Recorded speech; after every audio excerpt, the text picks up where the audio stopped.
किसान के प्रदर्शन को लेकर के अलग अलग बातें अलग अलग मीडिया में कही जा रही हैं, वो अलग बात है। लेकिन किसान के प्रदर्शन में हर कोई शामिल है, हर किसी की अपनी अपनी जिम्मेवारी है। और ऐसा नहीं है कि सिर्फ खेत में काम करने वाले किसान ही यहाँ पर है, ऐसे लोग भी हैं जो देश की सेवा कर रहे थे। और वो अब इस हाल में जब किसान आ गए सड़क पर, तो इन्होंने भी सोचा कि देश की खर्च के लिए, जो देश की मिट्टी को चीर के अनाज उगाता है, देश का पेट पालता है, अगर वो 5 डिग्री सेल्सियस में अगर वो बॉर्डर पे बैठा है तो इसके लिए हम भी चलते हैं और उनका साथ देते हैं। ऐसे ही एक फौजी सर है हमारे साथ जो इस देश के किसानों को अपना समर्थन देने के लिए आए हैं। हम पहले इनका परिचय जानते हैं कि आखिर ये कहाँ से आए हैं, क्या नाम है? जी, मैं राष्ट्रीय सचिव वेटरन्स एसोसिएशन पूर्व सैनिक संगठन ऑल इंडिया अनुराग लटवाल चंडीगढ़ से आए हैं। तो सर आप यहाँ क्यों आए हैं, प्रदर्शन में शामिल होने हैं? जी, प्रदर्शन में शामिल होने के लिए आए हैं और इसको आंदोलन को सफल बनाने के लिए आए हैं। हमारे को खबर मिली थी कि सरकार ब्लेम कर रही है कि आंदोलन के अंदर अराजक तत्व घुसे हुए हैं, टुकड़े टुकड़े गैंग घुसा हुआ है।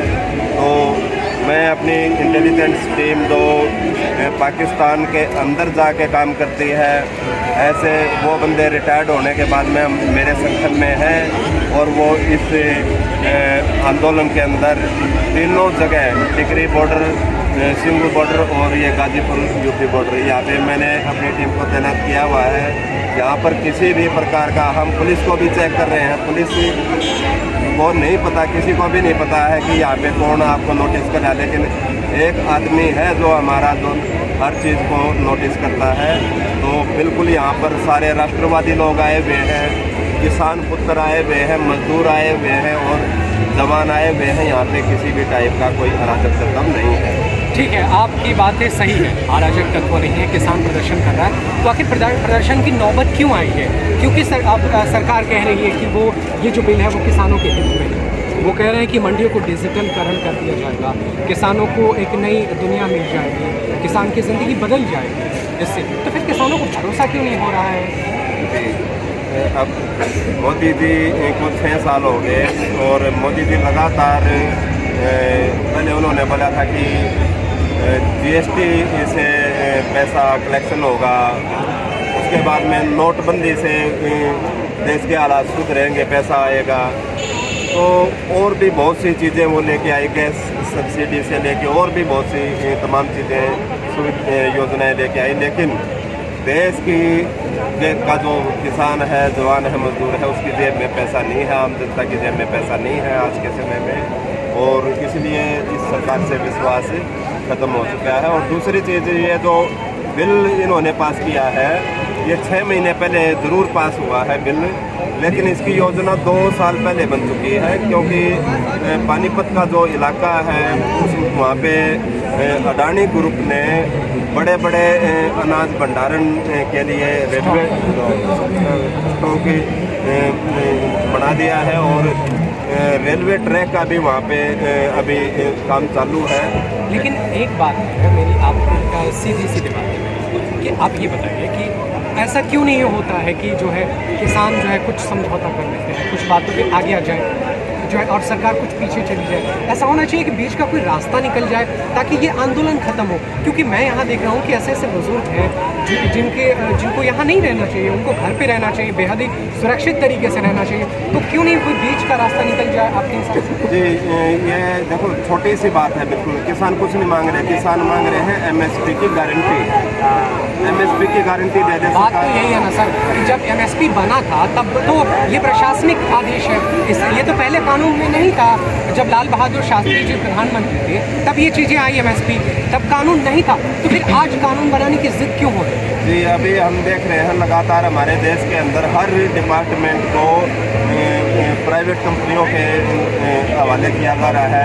रेलवे से लेके एयरपोर्ट से लेके और जितनी भी तमाम चीज़ें हैं, शिक्षा व्यवस्था, सब कुछ प्राइवेट हो रहा है। आने वाले टाइम में सरकार चाहती है कि किसानों का जो फसल है, ज़मीन है, इसको भी हम डायरेक्ट कॉन्ट्रैक्ट फार्मिंग के तहत इसको ला दें। और इसका रिजल्ट लास्ट में यही होगा कि किसान, उस बिल के अंदर यह भी दिया हुआ है कि जब 15 साल का कॉन्ट्रैक्ट फार्मिंग होगी तो उसमें आप एक कोठड़ा भी नहीं बना सकते। जो किसान खेत में रहे उसमें कोई भी आप नव निर्माण नहीं कर सकते हैं। हाँ सही है, ठीक है। लेकिन वो कह रहे हैं कि उन्होंने इस बात पे तो साफ कह दिया है कि जो ये बिल है वो सिर्फ जो है ये कानून है वो सिर्फ फसल पे होगी, ज़मीन पे नहीं होगी। तो आप ज़मीन की बात क्यों हो रहा है? वो कह रहे हैं कि सिर्फ फसल का ही कानून बनेगा, उसके ही जो है वो सौदे होंगे, फसल के होंगे। तो फिर ये अफवाह ही है ना कि ज़मीन बिक जाएंगी? जी बिल्कुल ज़मीन बिक जाएगी, क्योंकि इसमें पास्को कंपनी ने पंजाब के अंदर टमाटर के ऊपर जो टमाटो सूप है उसका प्लांट लगाया था और वहाँ पे उसने 2 साल तो बढ़िया तरीके से खरीदा। उसके बाद में फिर उन्होंने उसको रिजेक्ट करना शुरू कर दिया उस माल को कि भाई हमें तो इतना 100 टन में से 35 टन ही हमारे काम का है, बाकी जो है उसको हम नहीं लेंगे, उसको हम इस रेट में लेंगे। फिर वो क्या होता है, फिर उसको बाहर का आदमी खरीदेगा, बाहर के आदमी से फिर वो खरीद लेगा, तो वापस मतलब वही बात हो जाएगी। तो ये लेकिन सीधा अब मैं ये जानना चाहता हूँ कि आखिर इसका हल क्या है? इसका हल कैसे निकलेगा?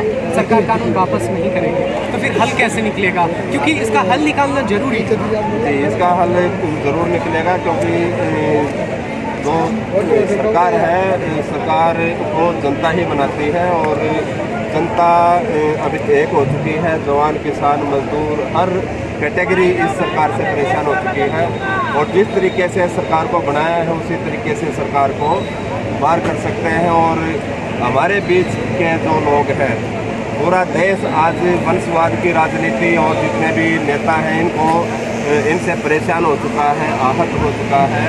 और आने वाले टाइम में हम देख रहे हैं कि जो राजनीति के अंदर जो लोग आएंगे वो जवान, किसान, मजदूर ही आएंगे। अभी हमारा समय शुरू हो गया है, क्योंकि 1857 की जो क्रांति हुई थी उस क्रांति के बाद में 1947 के अंदर देश आज़ाद हुआ था।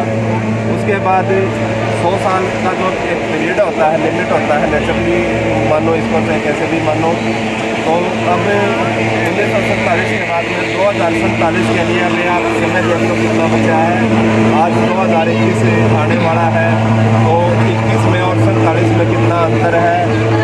इसी के बीच में व्यवस्था परिवर्तन हो जाएगा देश के अंदर, बहुत बड़ा फार्मिंग हो जाएगी। जी बिल्कुल डेफिनेटली। अगर सरकार इस बात में लेगी तो किसान भी अपने घर वापस नहीं जाना, किसान भी है ही ना बात जैसी जगह काम 40 से ज़्यादा शहादत और कितना शहादत 40 से ज़्यादा मत कीजिए लाइव और शेयर कर दीजिए कोई बात नहीं। कितना सही करना चाहती है भाई सरकार तो एक दिन में सब कुछ मार सकती है। बीच का रास्ता सरकार से हम कह रहे हैं कि भाई हमारे एबिलिटी को कानून के दायरे में ले लो और ये कानून वापस ले लो। तो जब वो हट रहे तो किसान भी भाई वो नहीं हट रही तो किसान भी तो आपके घर नहीं घर तो नहीं जा रहा है, रहेगा जब तक वो बिल वापस नहीं लेगी। किसान के क्या करना है? एक बात भी हो रही है यहाँ पर कि जो किसान ये है आंदोलन इसको हाईजैक किया है, ठीक है।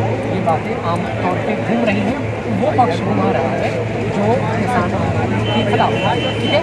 और दूसरा बात खालिस्तान आप सरदार आप सुनते हैं झूठे बोले देश के लिए कुर्बानियाँ में पंजाब में बहुत सारी उन्होंने बहाई हैं, सेना में अभी भी हैं। तो मुझे बताइए कि जब आप सुनते हैं तो आपको कैसा लगता है? क्या ऐसी बातें करनी चाहिए किसी को?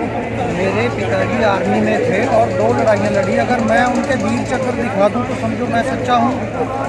अगर मैं अपनी ज़मीन का बैनामा दिखा दूँ, आपको रजिस्टर दिखा दूँ तो समझो मैं सच्चा हूँ। और ये मोदी जी ने जितने भी ये किसान बिठा रखे हैं, जो है योजनाबद्ध तरीके से बिठा रखे, जिनके साथ वो बात करते हैं, वो हमें बताएं कि धनिया और मेथी के पत्ते में अंतर बता दें, हम आज ही चले जाएंगे। पहली बात। दूसरी बात, खालिस्तानी किसी ने एक ने नारा लगाया हो या आपको लग रहा है कि कभी ऐसा हुआ? पहले हमारी एक ही जाति है किसान, हम सब किसान हैं और इसे धर्म में ना बांटो। और ये अब जनता समझने लगी है, जो इनकी रणनीति पहले हिंदू मुस्लिम कर लो, हिंदू मुस्लिम सिख कर लो, ये इनका काम नहीं चलेगा, अब इन्हें मानना ही पड़ेगा। आखिर लोग आपस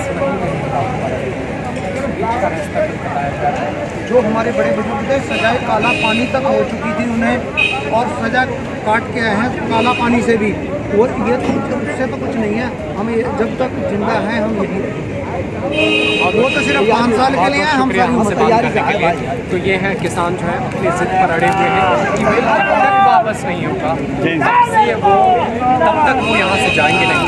और किसान अपनी जिद पर है। और 32वां दिन है, अब शाम क्या रात हो चुकी है और ठंड के घने कोहरे जो है यहाँ पर आ चुके हैं, लेकिन प्रदर्शन जारी है। और देखना होगा कि किसान इस आंदोलन को कैसे और कब खत्म किया जाता है। लगातार आप बने रहिएगा हमारे साथ, हम लगातार इस खबर पर आपको पल पल की अपडेट्स देते रहेंगे।